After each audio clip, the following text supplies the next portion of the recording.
Você já viu um anjo?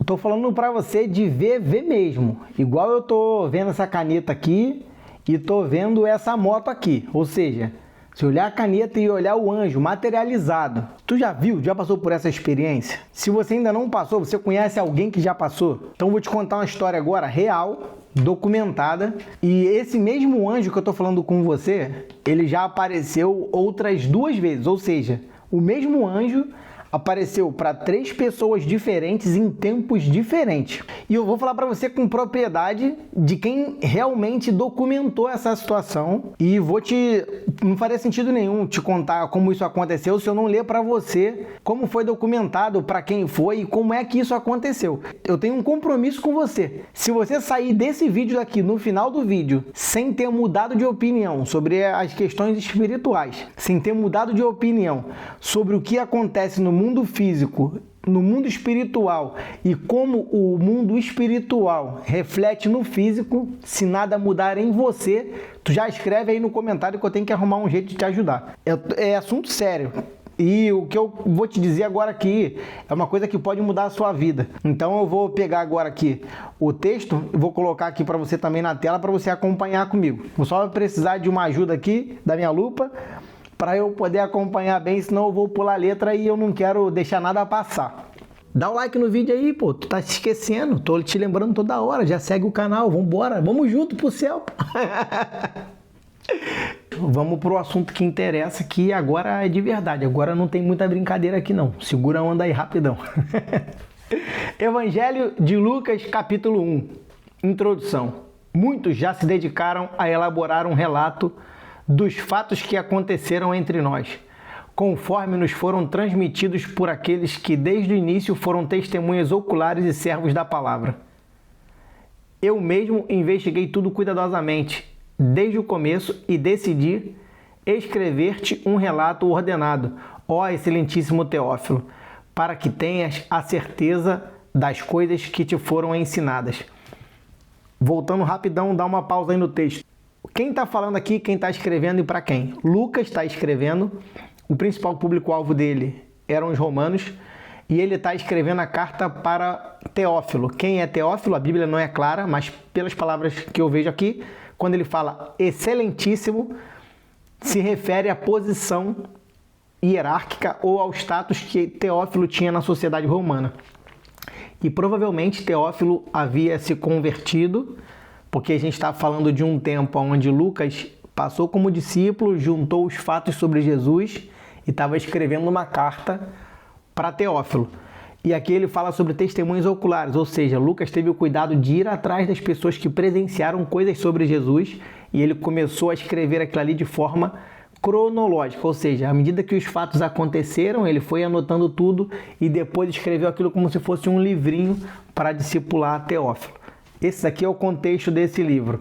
Apesar de Lucas estar se referindo a um acontecimento que ocorreu antes do nascimento de Jesus. Aqui a gente está falando do nascimento de João Batista e a gente vai entrar agora nesse texto, tá bem? Então, Lucas teve o cuidado de pegar antes até do nascimento de Jesus Cristo, mas que tinha conexão com o nascimento dele para inserir o contexto do nascimento de Jesus, o ministério dele e os milagres que ele fez para discipular Teófilo. Seguindo o texto aí. Anúncio de João Batista. A gente está falando agora do versículo 5. No tempo de Herodes, rei da Judéia, havia um sacerdote chamado Zacarias, que pertencia ao grupo sacerdotal de Abias. Isabel, a mulher dele, também era descendente de Arão. Aqui a gente está falando de Herodes, que foi o mesmo cara que mandou sacrificar um monte de criança para evitar que Jesus nascesse no meio daquele período ali, porque já era sabido que o Messias estava para chegar. E que período era esse? Herodes, ele era rei num período onde o Senhor, ele não é que ele parou de falar, as pessoas é que pararam de ter ouvido. Então ele não tinha o porquê enviar um representante. Se você olhar a Bíblia, no início de Mateus, você vê antes de Mateus um pedaço da Bíblia em branco. Esse trecho que está em branco, ele representa 400 a 430 anos, aonde Deus não tinha um representante, não tinha um profeta para falar as vontades dele para o povo de Israel, porque o povo estava com o coração duro, estava longe. Então, Deus quebrou esse período de silêncio através do nascimento de João, que é isso que a gente está lendo agora. E Herodes, sabendo, porque ele conhecia as escrituras, as pessoas que seguiam ele como serventes dele, sempre falavam para ele, olha, está vindo um tempo onde vai haver um nascimento do Messias, porque as escrituras dizem que isso vai acontecer, então tudo indica que é nesse tempo que você está. Então, sabendo disso, que ele fez, foi lá e fez um censo. Só que nesse período aqui ainda não é o período do censo, é um período antes do censo, onde ele levanta todas as crianças que tinham nascido em determinado período e manda dar fim nas crianças lá. Aí o que acontece? O nascimento de João Batista vem para exatamente pôr fim nisso, por fim ao silêncio que Deus tinha estabelecido ali, porque agora chegou a hora de anunciar que haveria ali uma nova realidade para o povo de Israel. E aí o que diz o texto é o seguinte, seguindo aqui, só repetindo o texto para a gente dar continuidade. No tempo de Herodes, rei da Judéia, havia um sacerdote chamado Zacarias, que pertencia ao grupo sacerdotal de Abias. Isabel, a mulher dele, a mulher de quem? De Zacarias, também era descendente de Arão. Quando fala de descendente de Arão, é mostrando que havia uma linhagem sacerdotal na família deles. Tanto Zacarias quanto Isabel vinham da mesma linhagem de sacerdote. Por isso, Zacarias era sacerdote. Naquela época, você só podia ser sacerdote se fosse da mesma linhagem de sangue.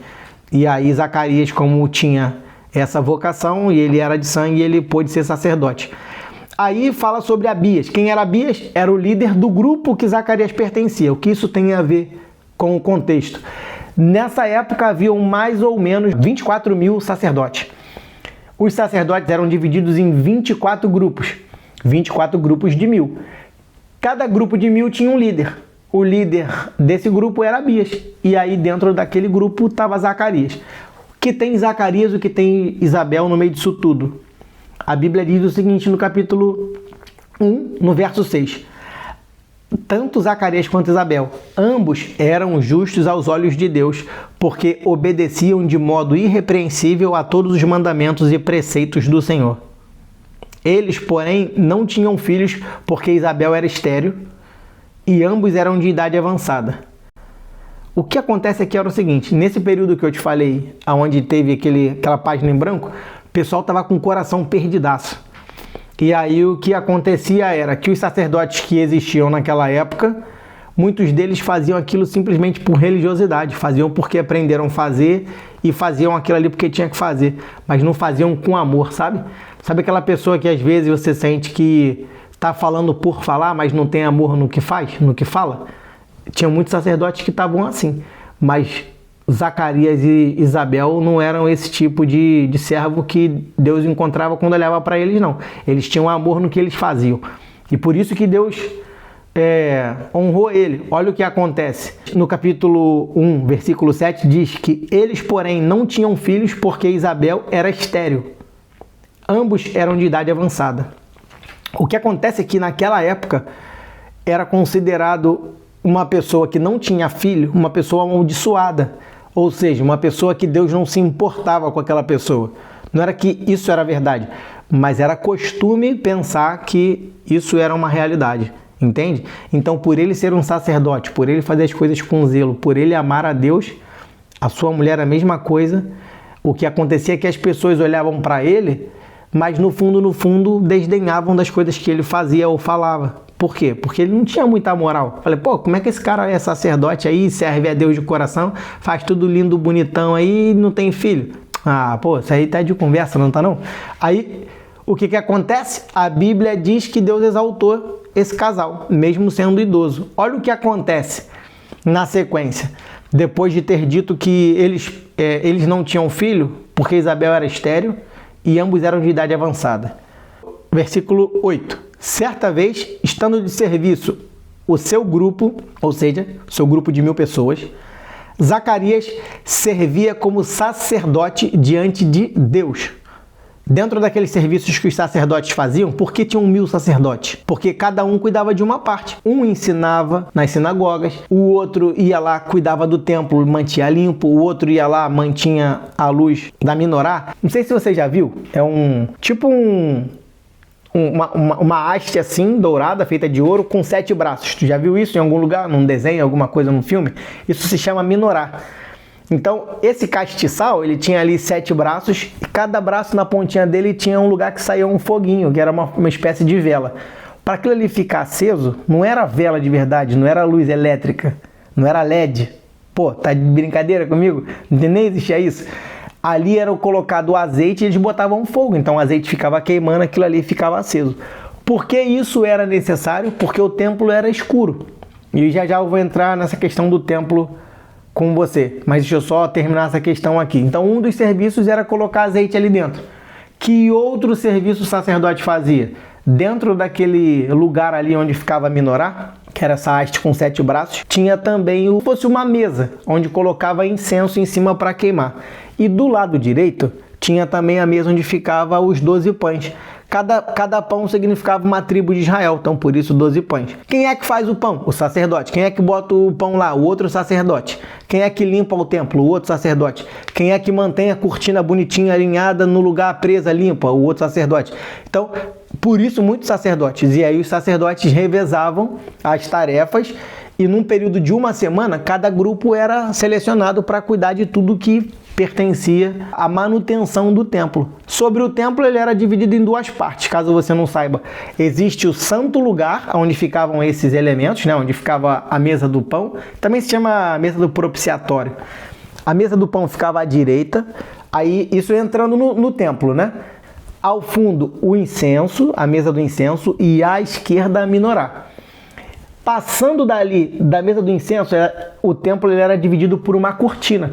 Por isso que quando Jesus morreu, a cortina do templo foi rasgada, não de baixo para cima, mas de cima para baixo, significando que Deus tinha rasgado o acesso ao Santíssimo Lugar. E como eu já falei, o Santíssimo Lugar era a segunda parte, a parte mais importante do templo. Para você ter ideia da santidade desse lugar no templo, os sacerdotes só podiam entrar ali uma vez por ano para colocar as orações do povo aos pés do Senhor, que naquela época era representado pela Arca da Aliança. Então você tinha ali no Santíssimo Lugar um único elemento, que era a Arca da Aliança. E dentro da Arca da Aliança a gente tinha 3 outros elementos.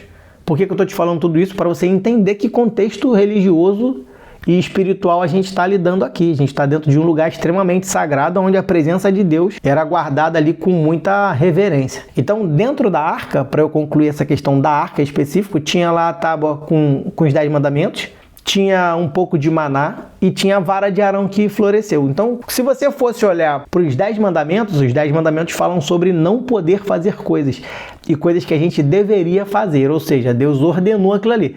Quem não cumpria aquilo ali, ó, cerol. Só que, quando você olhava para aquilo, você não conseguia ver dentro da arca. A tampa da arca, no original, eu vou colocar aí na tela, que agora de imediato me fugiu o nome, mas quando você olhava para a tampa, o significado da tampa se chamava perdão. Então você nunca via a lei de Deus que matava, você via sempre a parte onde Deus quer te perdoar para você ter ali a intimidade com Ele. Então você vê que desde o início nunca foi vontade de Deus passar o cerol nos outros. Sempre foi que as pessoas se arrependessem para ter uma aliança de verdade com Ele. Por isso o nome daquela caixa dourada que tem 2 querubins assim, se chama Arca da Aliança, que é onde aquilo estava dali e trazia a presença de Deus.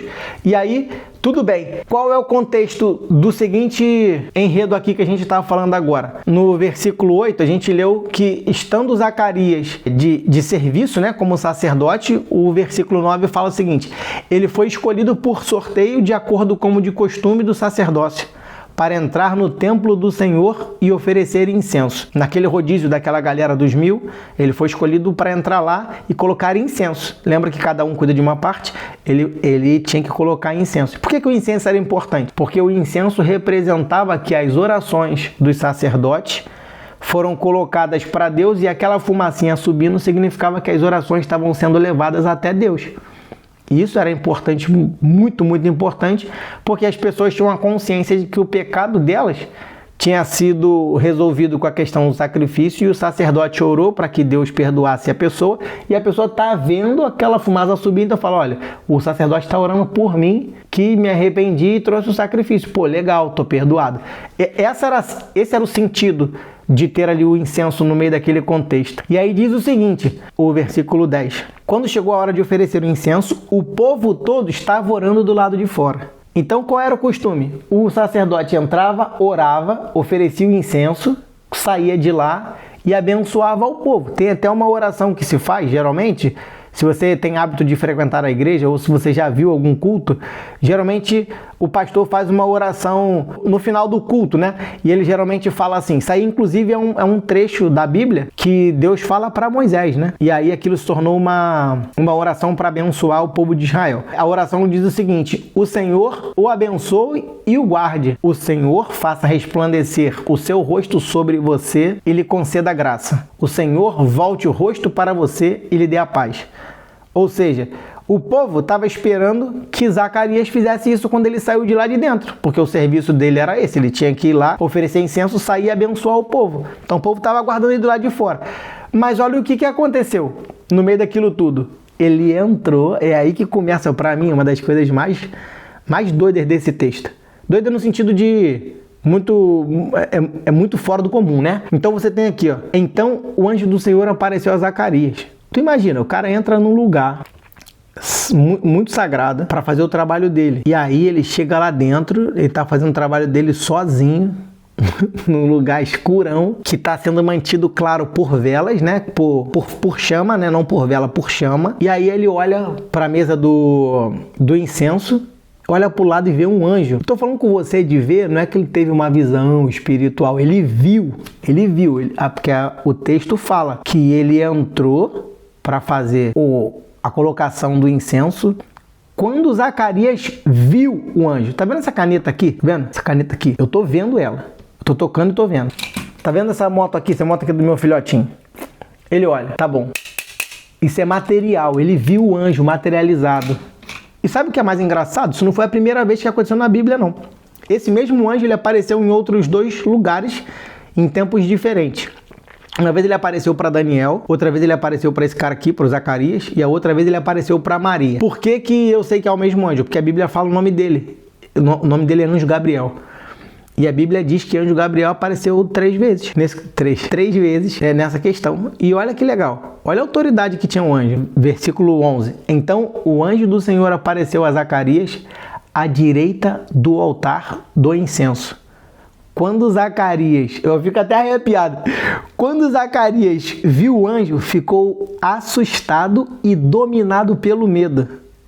O anjo, porém, lhe disse, não tenha medo, Zacarias, pois a sua oração foi ouvida. Israel, a sua mulher, dará a você um filho, e você lhe dará o nome de João.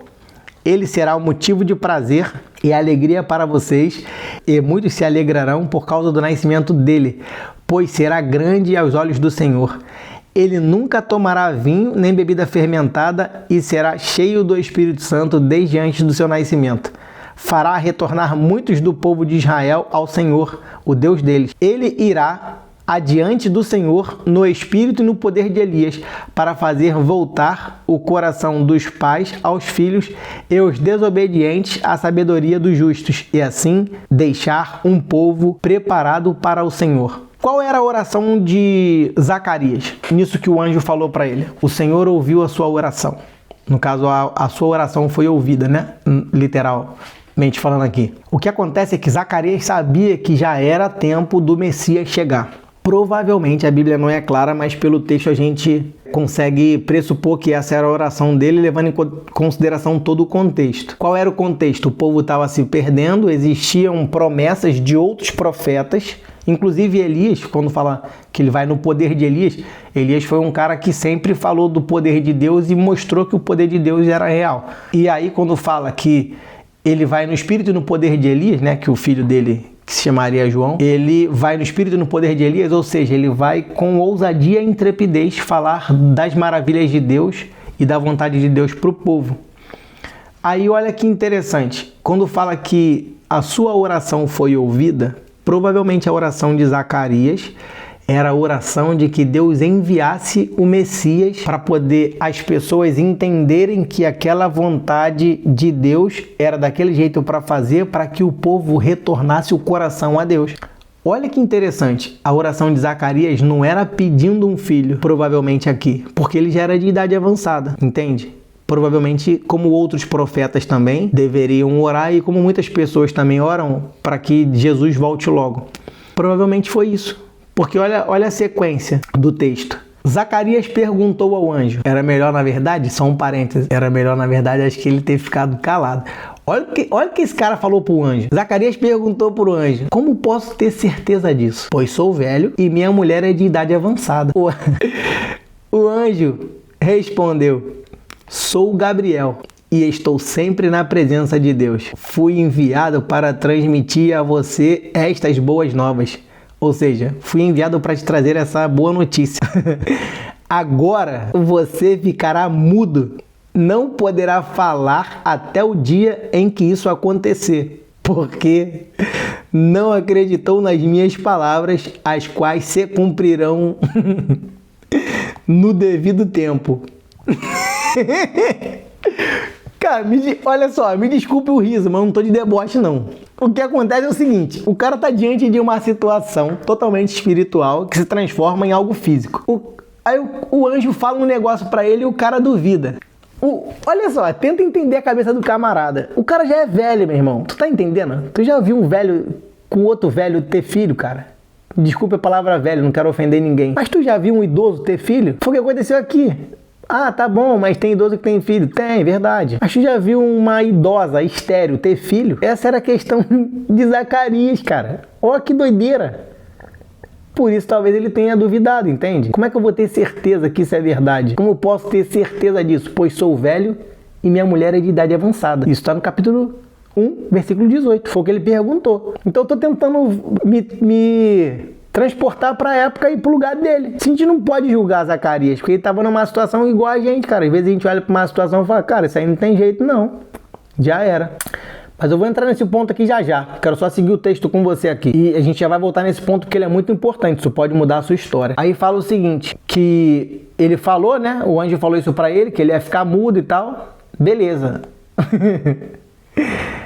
Aí olha só. O anjo falou para ele o seguinte, agora você vai ficar mudo, não poderá falar até o dia que isso acontecer, porque não acreditou nas minhas palavras, as quais se cumprirão no seu devido tempo. Ou seja, falou que o filho dele nasceria e ele só iria voltar a falar quando o filho nascesse. Enquanto isso, enquanto ele estava lá dentro com o anjo, e o anjo falando para ele as coisas que falou, as pessoas estavam esperando lá fora no templo.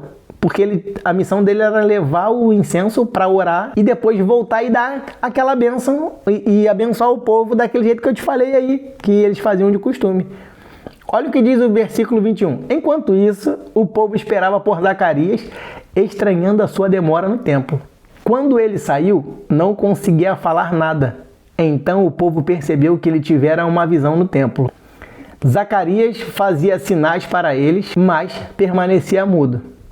Aqui entra uma questão onde as pessoas podem ter dúvida. Ele teve uma visão ou ele viu de fato? Porque a Bíblia fala que quando ele olhou para o altar do incenso, ele viu o anjo. E aqui fala que as pessoas pensaram que ele podia ter uma visão. O que acontece, na verdade, aqui abrindo um rápido parêntese, o que acontece com Deus e você, muitas vezes as pessoas tentam justificar, tentando minimizar o que aconteceu. Mas só sabe de fato a experiência que teve quem teve. O que eu quero dizer com isso? Às vezes você vai ter uma experiência com Deus e vai ser algo tão incrível. E quando você falar para as pessoas, talvez as pessoas falem assim, talvez ele tivesse tido essa visão porque ele estava sob efeito de remédio, estava dopado, ia passar por uma cirurgia, estava emotivo. A gente sabe que algumas pessoas levam para esse caminho, mas só sabe da experiência quem viveu.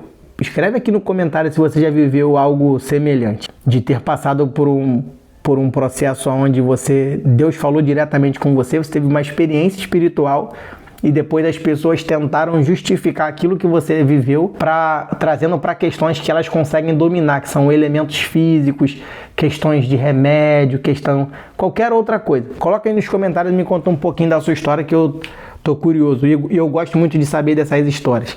Então o que acontece aqui é o seguinte, seguindo o texto, né, que fala que o povo estava aguardando e ele permanecia mudo quando ele saiu de lá de dentro. O versículo 23 fala assim: quando terminaram os dias do seu serviço sacerdotal, ele voltou para casa.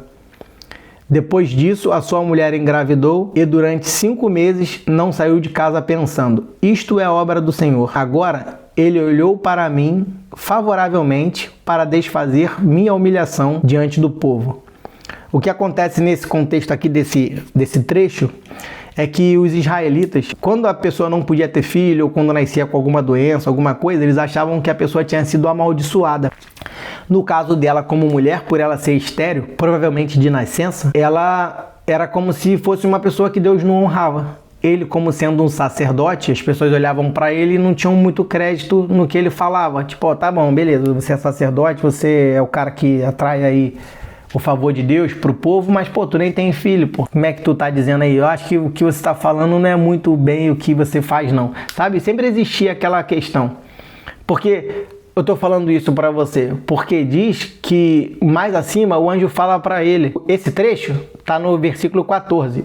O anjo falando para Zacarias: ele será motivo de prazer e alegria para você, e muitos se alegrarão por causa do nascimento dele, pois será grande aos olhos do Senhor. Ele nunca tomará vinho nem bebida fermentada e será cheio do Espírito Santo desde antes do seu nascimento. Ou seja, isso daqui tem a ver com honra.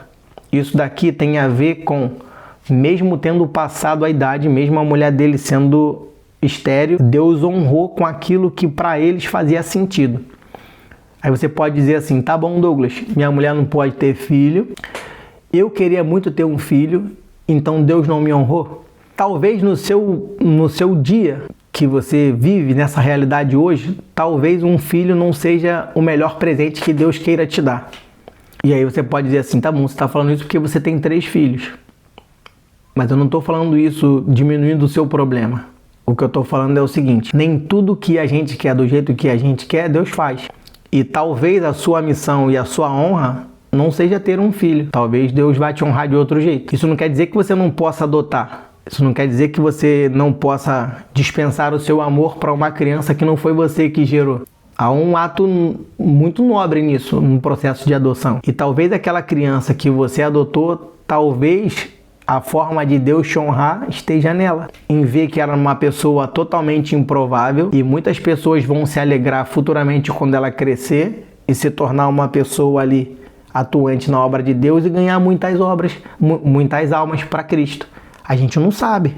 Eu, muitas vezes, olho para uma criança, por mais bagunceira que ela seja, eu nunca sentencio aquela criança, porque eu posso estar diante do novo presidente, eu posso estar diante de uma pessoa muito importante que vai ter, inclusive, influência sobre minha vida. A gente não sabe qual é o futuro e a gente não sabe o que Deus espera pra gente, não é verdade? Então, se você for por essa ótica de olhar os problemas, a gente vai estar sempre se contaminando. A Bíblia, inclusive, fala assim: se os seus olhos forem bons, o seu corpo será cheio de luz. Mas se os seus olhos forem maus, o seu corpo será cheio de trevas. O que isso quer dizer nesse ponto que eu estou falando para você?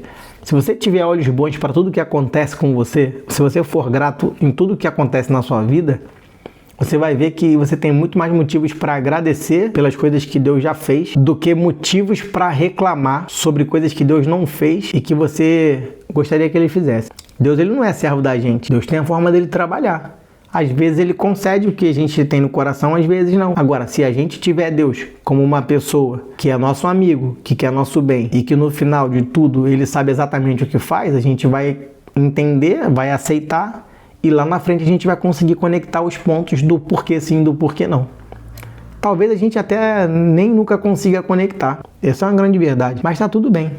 É difícil entender Deus e a complexidade dele com a nossa mente limitada. Então, basta a gente aceitar e entender que ele quer sempre o melhor. É igual o filho questionando o pai. A gente não tem compreensão quando a gente é criança das coisas que o pai tá fazendo e por que ele tá fazendo, né? Então, sobre isso é que eu queria só compartilhar. Eu tenho 3 ensinamentos bem rápidos para mostrar para você aqui dentro desse texto que vão fazer sentido para você e que, como eu falei lá no início, podem mudar a sua vida, tá? 3 pontos muito importantes que eu aprendi lendo esse texto. Primeiro de tudo é a obediência aos mandamentos do Senhor. Eles viviam no tempo, Zacarias e Isabel viviam num tempo que a humanidade estava perdidaça. E aí quando a Bíblia fala que ambos eram justos aos olhos de Deus, porque obedeciam de modo irrepreensível a todos os mandamentos do Senhor, eu vejo que a obediência, ela atrai o favor de Deus. E muitas vezes uma pessoa que tem algo improvável e que é muitas vezes conhecido por todos, Deus vai lá e reverte aquilo, como foi o caso deles, só para honrar aquela pessoa que é obediente. É uma coisa bem interessante para se pensar. Isso me deixou muito pensativo sobre a questão da obediência. E é isso que eu gostaria de compartilhar com você. Esse é o primeiro ponto. Isso está no versículo 6. O versículo que eu gostaria também de destacar é o outro 19, que fala que Deus envia um anjo para cuidar dos seus interesses, né? O contexto diz o seguinte, que o anjo respondeu: sou Gabriel e estou sempre na presença de Deus. Fui enviado para transmitir a você estas boas novas. Ou seja, o Gabriel estava na presença de Deus e Deus envia Gabriel para dar a ele um recado. Olha, você vai ter um filho. E olha que interessante. Talvez ele tivesse até desistido de ter um filho, mas aquilo dali com certeza incomodava ele. Porque ele já era idoso, a mulher dele era idosa, ele era uma pessoa de posição social elevada, por ser um sacerdote, mas não tinha filho. Então, por mais que ele tivesse uma posição, o fato dele não ter filho era uma parte de descrédito, entende? Era como se ele tivesse feito a parte dele e Deus não tivesse feito a parte de Deus. Então imagina, você é um pastor, você é um líder religioso e você faz tudo certinho, tudo bonitinho, mas Deus nunca te honra. É mais ou menos isso que estava acontecendo com ele. Imagina o contexto dele. Mas mesmo assim ele permanecia firme ali, cara. Não era porque Deus tinha dado a ele um filho, é porque ele amava o que ele fazia, ele tinha amor pela obediência, entende? Então Deus enviou um anjo para cuidar dos interesses de Zacarias. Será que se você for obediente, Deus não satisfaz o seu desejo? Não sei, pô. Mas talvez seja um caminho. Não fazer por troca, mas fazer por obediência de fato, por amor. Assim, eu vou compartilhar uma coisa com você bem rápido. E é uma coisa que às vezes eu até me emociono. Então se meu olho ficar cheio d'água aí, você já sabe qual é o motivo. Meu terceiro filho, o Eric, ele tem 2 anos. Quando ele nasceu, a minha mulher teve diabetes, princípio de diabetes gestacional, aí tava lá não podia comer açúcar, tinha umas complicações lá. E aí, no dia antes do parto, ela inventou de comer uma colher de pudim. Pegou uma colherona assim de pudim e comeu. Aí eu olhei pra ela assim e falei assim, ó, isso aí que você fez não tá legal não. A gente tinha um combinado. Pô, a médica falou dos riscos e tal. Aí ela tava muito estressada, que ela era viciadaça em açúcar. Aí ela falou assim, uma colherzinha não faz mal não. Falei, olha, não é assim que funciona, a gente sabe. A sua insulina, você vai ter um pico, a sua insulina, a sua glicemia, não sei agora o termo técnico, vai subir, o seu corpo vai controlar, só que o neném não vai conseguir fazer o mesmo. Eu pensando, né? Eu me limitei para não ficar discutindo com ela, mas eu fiquei com aquilo ali, o coração ficou acelerado, fiquei já em oração, porque eu sabia que aquilo ali podia dar um problema bem grave. Isso eu tava na casa da minha sogra. Aí ela começou a discutir e tal, não sei o que, nervosona, porque não podia comer um açúcar lá e tal. Eu fiquei quieto. Tá bom, aí eu cheguei em casa. Na hora de dormir, a gente sempre brincava, sempre fazia carinho na barriga dela e batia na barriga assim devagarinho. Falava com o neném se mexia pra caramba. Ainda mais, imagina, um dia antes do parto, um moleque enorme na barriga dela. E se mexia, qualquer movimento dele eu sentia. Naquele dia, quando chegou em casa à noite, eu botei a mão na barriga dela e ele tava quietão. Nem se mexia, tava se mexendo direito. Aí eu nem dormi um dia antes. E eu te prometo, eu não tava nem ansioso pelo nascimento dele. Eu não dormia com ansiedade por causa do parto. Porque eu já tinha tido outros 2 filhos. Aquilo pra mim já era uma coisa que eu já tinha passado por aquilo, entendeu? Não era motivo de muita ansiedade, apesar de eu estar muito feliz, mas eu estava muito mais preocupado do que ansioso. E aí eu botei a mão na barriga dela, o moleque quietão. Aí eu fiquei assim, quieto. Ela, que foi? Eu falei, não, porque amanhã é o dia, não sei o que, dele nascer e tal, ele tá mais quieto e tal, não sei o que. Aí eu ficava pensativo assim, aí tá bom. Aí de manhã cedinho acordamos, fomos lá pro hospital. Aí na hora de fazer a cirurgia, a médica passou o sedativo lá, fez tudo. Aí eu assisti o parto dos 3. Aí tô lá dentro da mesa, na sala de cirurgia. Aí na hora que a médica fez os procedimentos lá, na hora que ela tirou o neném da barriga dela, o moleque tava roxo, igual essa garrafa aqui, ó. Só que cor de pele, né? Não é roxo translúcido assim, tava roxo. Parecia a cor, não sei se você já viu beterraba cozida, quando fica no feijão assim. Não sei se você já viu beterraba cozida no feijão. Ele tava roxo daquela cor ali. Ele tava meio arroxeado, mas não era aquele roxo brilhoso, não era translúcido igual a garrafa, mas era uma pele roxa escura. Aí a médica olhou pro neném assim e tal, aí olhou para outra médica obstetra e elas se falavam muito pelo olhar, assim. Eu tô de fora, tô observando tudo e aí tô vendo ela fazendo o procedimento. Aí começou a enfiar o tubinho no nariz dele, mexe na garganta para tirar o líquidozinho do pulmão e tal, não sei o que, aí mexe ele pra um lado, mexe pro outro, faz massagem e tal e nada. O moleque quietinho, igualzinho um bebê reborn. Aquele bebezinho que torce tudo, o bebê não tem nenhuma expressão de nada, não chorou, não fez nada. Bebê quietinho. Aí a médica mexendo nele. Pai, daqui a pouco ela começou a ficar nervosa. Ela, pai, fica tranquilo, tá? Vai dar tudo certo, tá tudo dentro do padrão e tal. Aquele sorriso amarelo assim. O olho dela meio perdido assim, olhando pra médica. E a médica olhou pra ela e falou, não, tá tudo bem, vai dar tudo certo. Aí ela, quer esperar lá fora? Eu falei, não, vou esperar aqui dentro. Ela, tem certeza? O senhor tá bem? Eu falei, tô bem. E eu tava quietinho, mas eu tava em oração desde a noite anterior. Aí, o que aconteceu? Ela fazendo um procedimento, dava tapinha, dava nele, não sei o que, botava pra ele respirar, aí ele abriu um pouquinho a coloração, tirava o respirador e ele ficava roxo de novo. Não se mexia, não chorou, não fazia nada. E aquilo, eu ali dentro, eu comecei a entender o que tinha acontecido. No dia anterior, a minha mulher comeu doce, como eu falei, a insulina dela deve ter dado um pico, estabilizou, a do neném não. Então ele podia ter tido morte súbita, que era o risco desde o início. Por isso que a médica proibiu ela de comer açúcar durante a gestação. Aí a médica começou a ficar meio agitada assim, meio angustiada. Aí ela falou assim, pra outra médica com o olho assim, ó. Eu as vi conversando e ela fez assim pra outra assim, ó, sacudindo a cabeça, sabe? Que uma olhou pra outra, e aí? A outra fez assim, ó. Como assim, ó? Não tá reagindo não. Não tá tendo resultado não. Aí, nessa hora, o que eu fiz? Olhando aquela situação toda, eu comecei a conversar com Deus, eu falei assim, Deus, olha, o Senhor trouxe a gente até aqui. A gestação, por mais que tenha sido uma gestação de risco, o Senhor nos deu o prazer de vivenciar todos esses momentos. O Senhor me deu o prazer de sentir o bebê mexendo na barriga, de ouvir o coração dele na outra, de ver que tudo estava acontecendo de forma que possibilitasse a gente a ter o bebê com a gente. O quartinho dele tá pronto, tudo pronto. Mas eu quero dizer uma coisa pro Senhor. Mesmo que o Senhor não me permita cuidar dele, mesmo que o Senhor leve ele agora, muito obrigado por o Senhor ter me dado o privilégio de viver esse momento até aqui. Eu quero te agradecer porque eu sei quem é o Senhor para mim. Eu quero te agradecer porque eu tive o privilégio de ver a minha esposa grávida, de ver o bebê crescendo na barriga dela. Eu quero te dizer uma coisa, de coração. Mesmo que o Senhor leve o bebê, o Senhor vai continuar sendo Deus para mim. Eu não reconheço o Senhor porque o Senhor me deu mais um filho. Eu reconheço o Senhor porque o Senhor é Deus na minha vida e eu sei quem o Senhor é, me dando o filho ou tirando ele. Eu tive essa conversa com Deus na hora, enquanto elas estavam fazendo um procedimento ali e o bebê não reagia. Eric é o nome do moleque. E aí o que aconteceu nessa situação? A médica mexendo para ele para um lado e para o outro, fizeram o procedimento e nada. Aí daqui a pouco ela aciona a equipe tipo uma equipe de suporte neonatal lá, eu acho que é o nome. Aí daqui a pouco ela sai correndo da sala, vai lá para fora com o bebê embrulhado, pega toda a estrutura, tipo acho que é uma incubadora que se fala, como se fosse um aquário assim, com toda uma estrutura para botar o neném, para entubar e tal.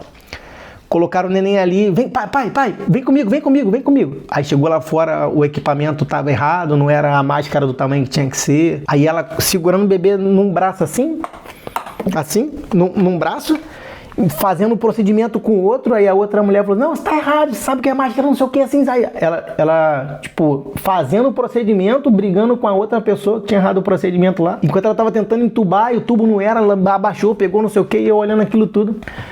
Mas sabe o que eu aprendi naquilo dali? Que a minha sinceridade com Deus, não é que a minha sinceridade com Deus tenha preservado a vida do meu filho, mas o que eu mais gostei de ver naquilo tudo dali foi a minha maturidade e a minha reação diante de uma situação tão desesperadora para alguns pais. Não tô querendo dizer que eu fui super-herói, eu só tô dizendo o seguinte, entender quem era Deus para mim naquele momento ali fez muito sentido, entende?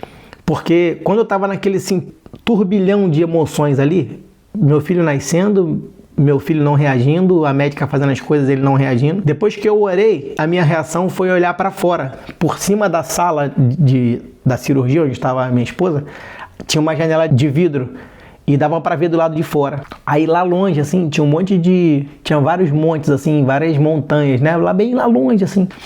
E na hora veio um versículo pra mim, assim: elevo meus olhos para o alto, de onde me virá o socorro? O meu socorro vem do Senhor, que fez o céu e a terra. Naquela mesma hora que eu olhei lá pra fora e esse versículo veio no meu coração, eu pensei, vai dar tudo certo, o bebê vai sobreviver. Então aquilo me deu uma sensação de tranquilidade muito grande. E aí ela saiu correndo com o bebê e tal, e a gente foi lá, e o moleque ficou entubado, ficou lá acho que 15 dias de imediato. Depois ele foi internado mais umas 2 ou 3 vezes, mas eu sempre com a certeza de que ele iria ficar bem. Hoje em dia ele é super agitado, um moleque... Cara, pensa num moleque divertido, corre com a casa inteira, pula de tudo quanto é lugar. Ele é o menor dos 3 filhos. Um tem 14, um tem 5 e ele tem 2 quase para 3. E pensa num moleque pauleira, um moleque divertido demais. Os 3 são muito engraçados, na verdade. O Davizão, que é o mais velho, e o Arthur também, cada um tem uma característica, né? E o Eric, ele é 880, assim, ele é muito amoroso e é muito brigão e é perfeito, cara. Perfeito, não ficou sequela de nada, não ficou nada, Deus cuidou de tudo. Então, assim, é muito legal, sabe? Eu poder compartilhar isso com você. E o motivo do vídeo não era nem falar isso com você, mas eu digo o seguinte: Deus, ele envia pessoas para cuidar, pô. Aquela médica dali, ela foi direcionada por alguma coisa. A médica também era cristã, então depois eu fiquei sabendo que ela era cristã, e ela falou comigo assim: pai, eu nunca vi uma pessoa tão tranquila igual o senhor numa situação daquela e tal. Eu falei assim: Deus estava no controle de tudo, pô. Ela: você é cristão também? Que legal, também sou cristã. Foi aí que eu fiquei sabendo. Aí, então assim, quando a gente sabe quem é Deus, por mais que a gente esteja com a corda no pescoço, ou já sendo estrangulado, ou ainda que morra, a gente sabe para onde a gente vai. É essa certeza que eu quero te dar, entendeu? Com esse vídeo. A ideia é você conhecer Deus de verdade, Ele te dando ou não te dando. E como é que isso é possível, você conhecer Deus de verdade? Qual é a garantia que você tem que se você deixar de viver hoje, você vai para o céu? Todo mundo quer ir para o céu. No vídeo passado, vou até deixar aqui em cima, aqui no card, e também no final do vídeo. Que certeza você tem que você vai para o céu quando você morrer? Ninguém tem, a não ser aqueles que aceitaram Jesus. O que a Bíblia fala sobre aceitar Jesus? Que Deus enviou o Filho dele para todo mundo. Inicialmente as pessoas não receberam. Quem eram os iniciais ali? Eram os sacerdotes, era a galera da lei, que conheciam, que sabiam o que Deus queria, o que Deus não queria, o que tinha que fazer, o que não tinha. Deus enviou Jesus e essas pessoas olharam para Jesus e não reconheceram Ele. E aí o que aconteceu? Deus deu o direito às outras pessoas, que nem de Israel eram, de se quisesse aceitar, podiam aceitar. E aí eles iam ter a salvação. Ainda bem, né? Porque eles não aceitaram, agora a gente pode ter a salvação. Então, a palavra de Deus diz que Deus enviou para aqueles que eram dele, e aqueles que eram dele não receberam. Mas a todos os que os receberam, deu-lhes o direito de se tornarem filhos de Deus. Não por meios naturais, mas por meios de adoção. Ou seja, se você entende que Deus enviou Jesus para morrer pelos nossos pecados e que através de Jesus você tem acesso a Deus, e se você aceita Jesus, você tem o nome escrito no livro da vida, você vai ser salvo, não da morte física, mas da morte espiritual. Você vai viver na eternidade. Quando você fechar o olho aqui na terra, quando você morrer, você vai viver no céu com Deus. Olha que coisa simples. Fala assim: pô, achava que era mais difícil. Achava que tinha que ficar fazendo um monte de coisa, um monte de caridade. O que a Bíblia fala sobre isso? Caridade é bom, Deus gosta, mas não é isso que vai te salvar, porque a Bíblia fala que a salvação é pela graça, não é pelas obras das suas mãos, para que ninguém se glorie disso. Tu imagina alguém que tem muito recurso, faz muito, vai ser salvo, e alguém que não tem nenhum recurso não vai ser salvo? É pela graça, a salvação é dom de Deus, entendeu? Então o que eu quero te dizer é o seguinte: se você ainda não aceitou Jesus, eu quero te convidar para fazer uma oração comigo. Fecha seu olho, eu vou orar com você rapidão. Só para você ter certeza que se um dia você fechar o olho aqui na terra e você morrer, você vai ter a garantia de que você vai para o céu, porque o seu nome foi escrito no livro da vida. E se você tiver interesse nisso, faz essa oração comigo agora. Fecha o olho aí rapidão. Senhor Jesus, muito obrigado por ter ouvido essa palavra. Muito obrigado porque a tua salvação chegou a mim por meio desse vídeo. Obrigado porque o Senhor me escolheu para ser teu filho. Obrigado porque antes de te escolher agora, o Senhor já tinha me escolhido. Peço que o Senhor perdoe os meus pecados. Me perdoe por todas as vezes em que eu fui egoísta e não ouvi a tua voz.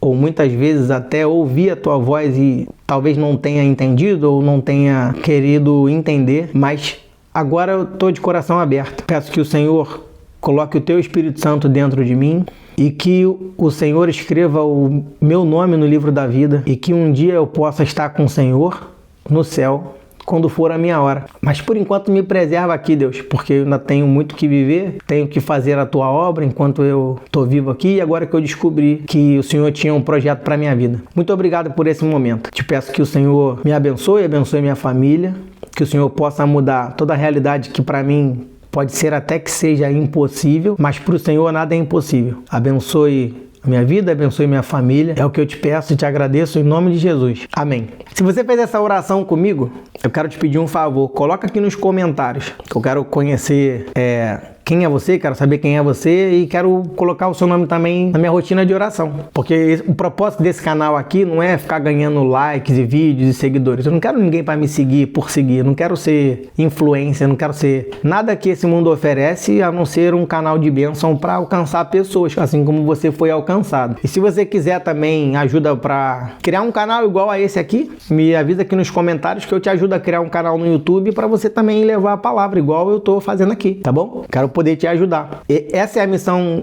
desse canal, ajudar pessoas a encontrarem Cristo, ser um canal de bênção para que pessoas encontrem o caminho certo, que é o caminho da verdade, para que elas possam alcançar a Deus por meio de vídeos simples como esse que você acabou de ouvir, tá bom? E duas dicas extras aqui, na verdade uma dica extra e só o terceiro ponto para a gente finalizar o vídeo. É que a manifestação do propósito de Deus acontece no tempo de Deus. Você vê que eles eram idosos já, talvez eles passaram a vida inteira planejando um filho, querendo um filho e nunca tiveram, mas uma coisa é certa, ele sempre orou pela vinda do Messias, porque inclusive esse milagre dele ter um filho, a vinda do Messias passou pelo propósito dele e do filho dele. Então, por mais que não tenha sido no tempo de Zacarias, foi no tempo de Deus. Assim como o anjo falou, o Zacarias teve o filho com Isabel e nasceu João Batista. Quem foi João Batista? João Batista era aquele cara que ficava no deserto. Não sei se você já ouviu a história dele, se não ouviu, mas bem rapidão quem era João Batista. Ele era um cara que ficava no deserto falando, olha, arrependam-se dos seus pecados, porque está próximo o tempo onde Deus vai enviar o Messias para que as pessoas possam se arrepender dos seus pecados e retornarem a Deus. As pessoas estão com o coração muito poluído. João Batista, inclusive, ele era conhecido por confrontar as autoridades, cara. Olha que doideira. O cara era tão cheio da unção, ele tinha uma vida tão regrada, tão santa, que ele sabia, Deus revelava para ele os pecados do pessoal que ia lá atrás dele, que ia acusar ele. Ele falava assim, quem são vocês aí, raça de víboras? Quem são vocês aí que estão mentindo sobre o que vocês fazem, mas estão vivendo uma vida de engano? Arrependam-se dos seus pecados. Depois de mim vai vir uma pessoa tão importante que eu não sou digno nem de desamarrar as sandálias dele. Olha que doideira, ele era tido como um novo profeta. E aí ele foi motivo de muito orgulho não só para o pai, que era uma pessoa que era serva de Deus ali, mas para as pessoas que estavam naquele movimento de se arrepender e de começar a voltar o coração para Deus. Ele foi um ícone-chave nessa transformação de um povo com coração duro para um povo com o coração aberto para a mensagem de Cristo. Então foi a mensagem de João Batista. Por que Batista? Porque ele batizou Cristo. O nome dele não era João Batista, o nome dele era João. E Batista porque ele batizou Jesus. Por isso que ele é conhecido como João Batista. Então ele foi a pessoa responsável por essa transição de coração duro para um coração aberto para ouvir a mensagem de Cristo. E aí uma dica extra para a gente finalizar agora é que a gente nunca deveria medir o que Deus pode fazer com a nossa régua. Por quê? Porque a gente não tem capacidade de medir o que Deus vai fazer, o que Deus não faz. Mas a pessoa lá está com câncer. Já era, está condenada. Aquele câncer ele tem uma importância para a ciência, mas se Deus quiser, ele pode reverter aquela célula ruim em uma célula boa e desfazer aquele laudo que era de sentença e a pessoa tinha dias contados. Eu já vi isso acontecer. Em outro vídeo eu vou te dizer o que aconteceu comigo nessa cicatriz do pescoço aqui, você talvez fique bem surpreendido. Eu recebi uma notícia do médico, para minha mãe falou, eu tinha 3 anos, e vou só te dar um spoiler do que vai acontecer. O médico falou pra minha mãe assim, olha, a gente não vai mais operar seu filho não tem mais jeito não, a ciência chegou no limite. Se a senhora acredita em Deus, pode começar a orar para Deus livrar seu filho da morte, porque a ciência não tem mais recurso não. Se a gente levar o seu filho para a mesa de cirurgia, ele morre lá. E tô eu aqui com 42 anos, na época eu tinha 3. Mas eu quero te contar essa história num outro vídeo. Combinado? Então, pra gente finalizar aqui, eu quero deixar, assim, o meu muito obrigado por você ter passado o tempo comigo nesse vídeo. E eu quero também te dizer o seguinte: fica firme, mantenha o coração sempre aberto para o que Deus pode fazer na sua vida e tenha certeza que se alguém falou alguma coisa contrária que te sentenciava, se Deus quiser, Ele pode mudar a tua realidade. Só fica firme, mantenha o coração na obediência e nunca se esqueça de orar e colocar para Deus aquilo que você deseja, porque se tem uma pessoa que pode mudar a tua realidade, você pode ter certeza que é Deus. E eu recomendo que você nunca limite o poder dele pelo que você conhece, porque é como se você estivesse questionando um pai, você sendo criança. Posso dizer até você sendo bebê, tu não conhece nada da vida sobre as coisas que Deus pode fazer, entende? Fica firme. Fica com essa palavra aí de conforto, fica com essa palavra no teu coração e deixa aqui nos comentários se você curtiu esse vídeo, o que você achou estranho, o que você achou diferente, qual a tua dúvida nessa história. E fala o que você quiser aí no comentário. Deixa eu saber um pouquinho o que está se passando aí no teu coração, na tua cabeça, tá bom? Quero poder te ajudar nessa nova caminhada aí agora que você aceitou Jesus e precisa de alguém para te discipular, talvez igual o Teófilo foi discipulado por Lucas. Será que vai ser legal? Vamos nessa? Então tá bem. Ó, vou deixar aqui outros 2 vídeos aqui agora na tela. E aí você já continua assistindo o vídeo aí para pegar o que aconteceu antes dessa história e o que vai acontecer depois dela, tá bom? Até o próximo vídeo aí, um abração.